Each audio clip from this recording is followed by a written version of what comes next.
નમસ્તે દર્શક મિત્રો, આજે આપણે આરએસએસની ખાસ ચર્ચા કરવી છે કાલચક્રમાં. કારણ કે ગઈકાલે આપણે જાણીએ છીએ નરેન્દ્ર મોદી આપણા માનનીય વડાપ્રધાને આરએસએસની ઘણી બધી વાતો કરી, ઘણું બધું એમને કહ્યું અને બે સિક્કાઓ પણ બહાર પાડવામાં આવ્યા આરએસએસના. અને એ બધી જે વાત કરી એમાં આજે આપણે કેટલીક જે ગુજરાત સાથેના આરએસએસ સાથેના નરેન્દ્ર મોદીના સંબંધો, ખાસ કરીને જ્યારે સંઘમાંથી એમને ગુજરાતનો જવાબદારી સોંપવામાં આવી ત્યારે શું થયું હતું, કેવી કેવી ઘટનાઓ બની હતી, એ થોડીક ચર્ચા કરવી છે.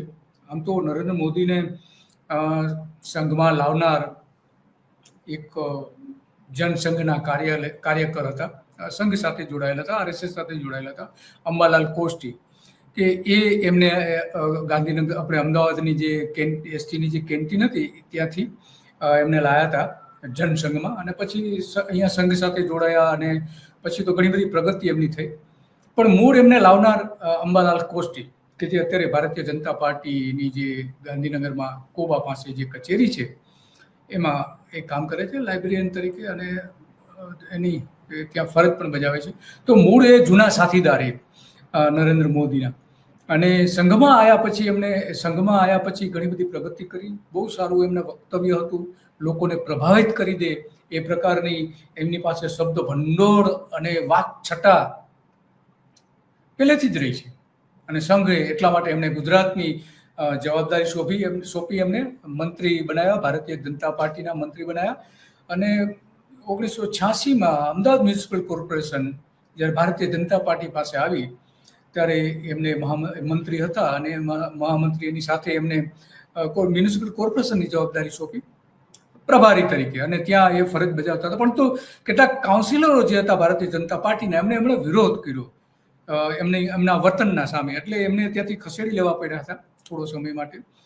અને એ બધી ઘટનાઓ બની હતી. પરંતુ સૌથી મોટી જે ઘટના બની હતી એ એમને જ્યારે ભાજપમાં લાવવામાં આવ્યા તો ત્યાં ભાજપના જ જે વરિષ્ઠ નેતા હતા એમણે મોદીની જે વર્તણૂક હતી તો એનો વિરોધ કર્યો અને એને સંઘમાં પરત મોકલી દીધા હતા. પછી પાછા આવી ગયા, કારણ કે એમની પાસે કુનેહ છે, લોકોને સમજાવવાની રાજકીય કુનેહ છે, રાજકીય બાબતોને સમજાવવાની એમની અને સમજવાની સારામાં સારી એમની પાસે આવડત છે. દુનિયામાં કોઈ નેતા પાસે એવી આવડત નથી કે રાજકીય ચાલ ચાલી શકે એના જેવી. એટલી જબરજસ્ત એનું પ્રભુત્વ છે રાજકીય બાબતોમાં, વહીવટમાં નહીં, રાજકીય બાબતોમાં. તો એ ફરી આવી ગયા ભાજપમાં, અને એમને ભાજપના મહામંત્રી સુધીની એને બઢતી પણ મળી. અને પછી કેશુભાઈની સરકાર આવી ત્યારે ભારતીય જનતા પાર્ટીના જે ટોચના નેતાઓ હતા, કાશીરામ રાણા, શંકરસિંહ વાઘેલા, સુરેશ મહેતા, કેશુભાઈ પટેલ પોતે અને બીજા કેટલાક નેતાઓ જે હતા, એમણે જ્યારે બળવો કર્યો શંકરસિંહ વાઘેલાએ, ત્યારે એ શરત મૂકી, ભાઈ જે કંઈ અત્યારે થયું છે બળવો થવાનું મુખ્ય કારણ નરેન્દ્ર મોદી છે, તો એમને તમે દિલ્હી લઈ જાઓ અથવા તો બીજે ક્યાંક જવાબદારી સોંપો, એ પ્રકારનું માગણી કરી. અને એ વાજપેયી અને અડવાણીએ સ્વીકારી પણ ખરી, અને એમને દિલ્હી લઈ ગયા. બિહારના અને બીજા બધા ઘણા બધા રાજ્યોના પ્રભારી પણ એમને બનાવ્યા, અને ત્યાં એમને બહુ સારી કામગીરી કરી. પરંતુ એ ગુજરાત ઉપર તો નજર રાખતા જ હતા, સતત નજર રાખતા હતા એ સમય દરમિયાન, અને ગુજરાતમાં વારંવાર આવતા પણ હતા. અહીંયા સંસ્કારધામમાં એ આવતા હતા. સંસ્કારધામ એક એવી સંસ્થા છે કે નરેન્દ્ર મોદીએ એ ઊભી કરવામાં ઘણી બધી એમની કામગીરી રહી હતી. બહુ સારી સંસ્થા એમણે ઊભી કરી નરેન્દ્ર મોદીએ, કારણ કે આ જે આખી જે સંસ્થા બની એ મૂળ તો ત્યાં 1984-85ની આસપાસ ગુજરાતમાં જે દુષ્કાળો પડેલા, તો ત્યાં બોપલથી આગળના ભાગમાં ગોધાવીમાં આપણે જાણીએ છીએ કે ક્યાં એ સંસ્થાની જે અત્યારે જે સંસ્થા ઊભી છે ત્યાં એક જમીન હતી મુંબઈના ઉદ્યોગપતિની, અને એ જમીનમાં ઘાસ થતું હતું. તો એ ત્યાંથી ઘાસ લઈને સંઘ દ્વારા જે દુષ્કાળ પીડિત વિસ્તારોમાં પશુઓને પહોંચાડવા માટે એ જમીનની માંગણી કરી હતી, અને ત્યાંથી સૌરાષ્ટ્રમાં અને બીજા બધા જે વિસ્તારોમાં ઘાસની જરૂર હતી ત્યાં એમને લઈ જવામાં આવતા હતા. તો એ ઘાસ લઈ જતો પછી તો એ કામગીરી પૂરી થઈ, પણ પછી સંઘના લોકોએ એ જે ઉદ્યોગપતિ હતા કે જે જે જે જે જે જે કાર છે, જૂની કાર રાખવાના એમનો શોખ પણ છે. તો એમણે એમની પાસે માંગણી કરી કે અમને એક શૈક્ષણિક સંસ્થા બનાવવા માટે, શાળા શરૂ કરવા માટે આ જમીન આપો. તો એ ઉદ્યોગપતિ આપી દીધી અને ત્યાં એક આ સંસ્કાર ધામ નામની સંસ્થા ઊભી થઈ. બહુ સરસ પછી ઊભી થઈ અને એની જે જવાબદારી જે છે એ જવાબદારી પણ નરેન્દ્ર મોદીને પછી પાછળથી સોંપવામાં આવી. આ જે આખી સંસ્કારધામ શાળા ઊભી જે કરવાની હતી, મધુભાઈ કુલકર્ણી એ એમને જવાબદારી સોંપી અને મોદીએ બહુ સારું કામ કર્યું, કારણ કે વકીલ સાહેબનો વિચાર હતો અને એનો અમલ કરવા માટેનો એમને ત્યાંથી પ્રેરણા પણ મળતી હતી. તો આ એક મોટી સંસ્થા ઊભી કરી. સંસ્થાને ઊભી કરવા માટે અમદાવાદથી ઘણા બધા કાર્યકરો સાયકલ લઈને ત્યાં જતા હતા અને કાર સેવા કરતા હતા. એમ કરીને આખી સંસ્થા ઊભી કરી. બહુ અત્યારે જબરદસ્ત છે. અને ત્યાં હવે અનંત યુનિવર્સિટી પણ રિલાયન્સની પ્રેરિત, રિલાયન્સ દ્વારા સંચાલિત પણ છે. અને બીજું એક સ્પોર્ટ્સ સંકુલ પણ ઊભું કર્યું છે. આ બધી બાબતો હતી અને એટલા માટે ત્યાં જે એક વિવાદ પણ થયો હતો પછી જ્યારે એમને ગુજરાત બહાર મૂકી અકાલપટ્ટી કરવામાં આવી નરેન્દ્ર મોદીની, પછી એ આવતા ત્યારે સંસ્કારધામમાં રોકાતા. અને કેશુભાઈની સરકાર વખતે હરેન પંડ્યા ગૃહપ્રધાન હતા, તો ગૃહ રાજ્ય પ્રધાન હતા, તો એમણે એ પણ નરેન્દ્ર મોદીની જાસૂસી કરતા હતા. એને પાછળ આઈબી ગોઠવતા હતા અને ક્યાં જાય છે, શું કરે છે, એને કોણ કોણ મળવા જાય છે, બધી જ ડિટેલ એમની પાસેથી મેળવવામાં આવતી હતી. તો આ સંસ્કારધામ જે છે ત્યાં નરેન્દ્ર મોદી જે કંઈ પ્રવૃત્તિ કરતા હતા એ વિગતો બધી મેળવવામાં આવી. પરંતુ એમાં સૌથી મોટો જે વિવાદ ઊભો થયો એ વિવાદ એ હતો કે એમાં આખી જે બાબત છે, એક પરફેક્ટ ઘરનું સપનું એને સાકાર કરશે કોણ? Shrinathji group of companies. 10 વર્ષ પહેલા Dakshesh Shah started his journey એક સિમ્પલ ડ્રીમથી. બધાનું ડ્રીમ હોમ બનાવવાનું સપનું, એ પણ અફોર્ડેબલ પ્રાઇસમાં.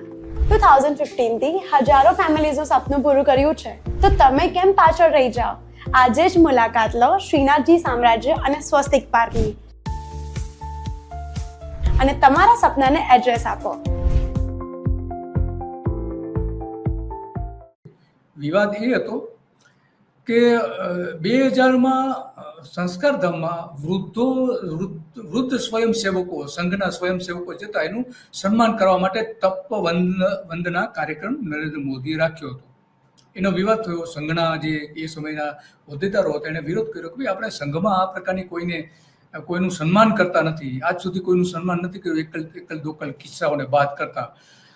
અને એટલા માટે ત્યાં સંઘર્ષ થયો, વિરોધ થયો અને આરોપો પણ થયા કે આ નરેન્દ્ર મોદી પોતાનું જે રાજકીય અસ્તિત્વ ગુજરાતમાંથી ધીમે ધીમે નેસ્ત નાબૂદ થઈ રહ્યું છે એને ટકાવી રાખવા માટે સંઘની સહાનુભૂતિ, ગુજરાતના જે કેટલાક સંઘના લોકો છે એમની સહાનુભૂતિ મેળવવા માટે આ કાર્યક્રમ કરી રહ્યા છે અને એ રાજકીય કાર્યક્રમ છે, એવા આરોપો પણ મૂકવામાં આવ્યા હતા.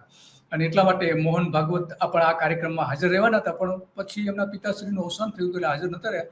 પણ લગભગ 100ની આસપાસ એવા જે વૃદ્ધ સ્વયંસેવકો હતું એ ત્યાં હતા, ત્યાં હાજર રહ્યા હતા તપવંદના કાર્યક્રમમાં. અને એમાં મધુભાઈ ઉપાધ્યાયનું પણ સન્માન કરવામાં આવ્યું હતું. તો આમાં કેટલાક આની સાથે જે જોડાયેલા સ્વયંસેવકો છે, હવે તો જો કે સંઘ સાથે જોડાયેલા હતી, એમનું કહેવું એવું છે કે નરેન્દ્ર મોદી 2001માં ગુજરાતના મુખ્યમંત્રી બન્યા ત્યારથી લઈને 2024 સુધી, આજ સુધી 25 સુધી સમજો તો એક પણ વખત ગુજરાતમાં નહીં, ભારતમાં ક્યાંય આ પ્રકારનું સન્માન નથી કર્યું. એટલે એમનો કહેવાનો મતલબ એ છે કે એ જે નિર્ણય નરેન્દ્ર મોદીનો હતો એ રાજકીય નિર્ણય હતો. અને આ જે શાળા ઊભી કરવાથી લઈને એને જે ત્યાં તપોભૂમિ જે બનાવી હતી સંસ્કાર કેન્દ્રને નરેન્દ્ર મોદીએ, એ મૂળ આ કારણ હતું એવું ત્યારે એમની સામે આરોપો મૂકવામાં આવ્યા હતા. કારણ કે આરોપો એટલા માટે હતા કે આ જે કંઈ થયું એમાં મૂળ આખી બાબત એ હતી કે 70 વર્ષની આસપાસના જે સ્વયંસેવકો હતા તો કેમ સન્માન ના કર્યું. એટલે કે ત્યારે એવો આરોપ હતો કે કેશુભાઈની સરકારને ડિસ્ટર્બ કરવા માટે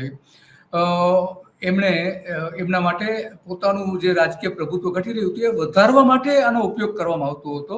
અને એ સમયે જે છે હરીશ રાવલ વિદ્યા ભારતીનું જે કામ જોતા હતા એમણે શેષાદ્રીને પત્ર પણ લખ્યો હતો કે આ રીતે કાર્યક્રમ ન થવા જોઈએ, કારણ કે સંઘ વિરુદ્ધનું ત્યાં વાતાવરણ ઊભું થયું હતું એવો એમનો આરોપ હતો. અને સંઘની મંજૂરી લેવામાં નથી આવી. સૌથી મોટી વાત હતી કે આવા કોઈ પણ કાર્યક્રમ થાય ત્યારે સંઘની મંજૂરી લેવી જરૂરી છે, પણ લેવામાં આવી નથી.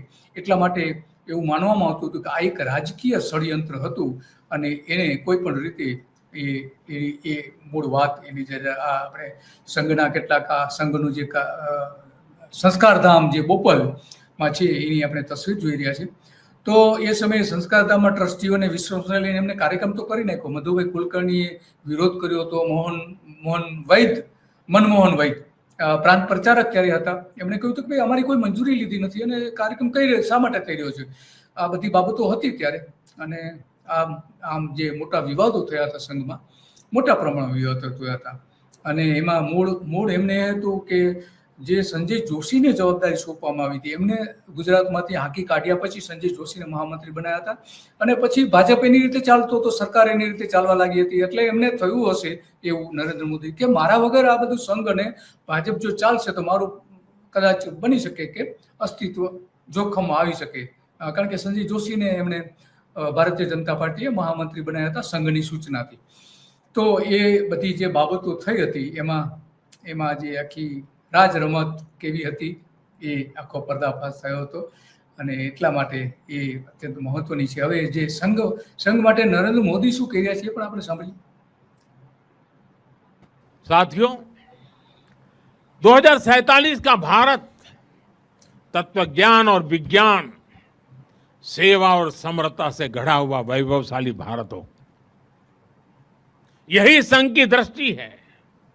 यही हम सब स्वयंसेवकों की साधना है और यही हमारा संकल्प है.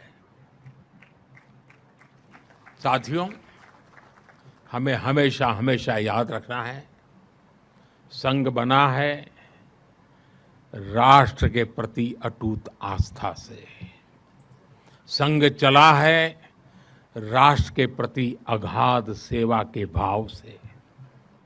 संघ तपा है त्याग और तपस्या की अग्नि में. संघ निखरा है संस्कार और साधना के संगम से. संघ खड़ा है राष्ट्र धर्म को जीवन का परम धर्म मान करके. संघ जुड़ा है भारत माता की सेवा के विराट स्वप्न से. साथियों, संघ का आदर्श है संस्कृति की जड़ें गहरी और सशक्त हो. संघ का प्रयास है समाज में आत्मविश्वास और आत्मगौरव हो. संघ का लक्ष्य है हर हृदय में जन सेवा की ज्योति प्रज्वलित हो. संघ का दृष्टिकोण है भारतीय समाज सामाजिक न्याय का प्रतीक बने. संघ का ध्येय है विश्व मंच पर भारत की वाणी और कोई प्रभावी बने. संघ का संकल्प है भारत का भविष्य सुरक्षित और उज्जवल बने. તો આ નરેન્દ્ર મોદીની જે વાત હતી એ સંઘમાં હતા ત્યાં સુધી એકદમ પરફેક્ટ લાગે છે આપણે સંઘમાં હતા ત્યાં સુધી. પણ પછી જ્યારે રાજકારણમાં આવ્યા તો એ ઘણા બધા કાવા દાવા કરવા લાગ્યા હતા. જ્યારે એમને ગુજરાત બહાર મોકલવામાં આવ્યા ત્યારે અહીંયા પત્રિકા યુદ્ધ પણ ચાલુ થયા હતા કે જે મોટાભાગે સંઘની વિરુદ્ધ ભાજપના અમુક ચોક્કસ પસંદ કરેલા નેતાઓ કે જે નરેન્દ્ર મોદીને નડતા હતા એવા નેતાઓની વિરુદ્ધની પત્રિકાઓ ઘણી બધી ચાલતી હતી. ગુજરાતી અને મરાઠી લોબીના વિવાદો થતા હતા સંઘમાં કે મરાઠી જે હોદ્દેદારો નિયુક્ત કરવામાં આવે છે સંઘમાં એ મોટા પ્રમાણમાં છે અને એનું જ પ્રભુત્વ રહે છે. એ પ્રકારના પણ એક વિવાદો ઊભા થયા હતા. તો આવા ઘણા બધા જે છે મૂળ અને અડવાણી જ્યારે ટાગોર હોલમાં જ્યારે અડવાણી આવ્યા હતા ત્યારે સૂત્રોચ્ચારો પણ કર્યા હતા.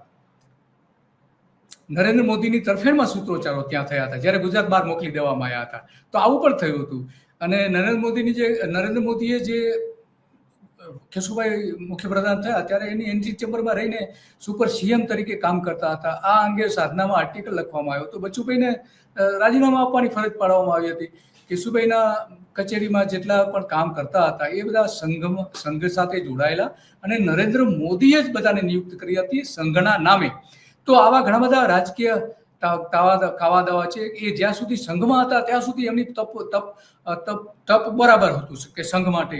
પરંતુ જ્યારે રાજકારણમાં આવ્યા ત્યારે એમણે જે કાવા દાવા કર્યા એ કાવા દાવા અત્યંત ખતરનાક હતા. ગુજરાતમાં રહીને અત્યંત ખતરનાક કામો પણ કરેલા હતા.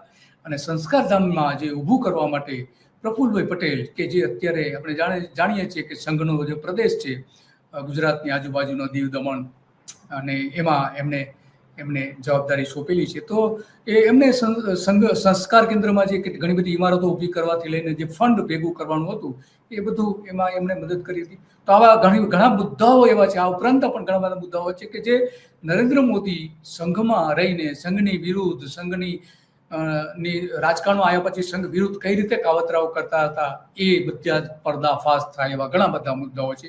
પરંતુ આજે કાલચક્રમાં આજે આટલું જ, અને આવી જ બાબતો ઉપર આપણે ચર્ચા કરતા રહીશું કાલચક્રમાં. નમસ્તે.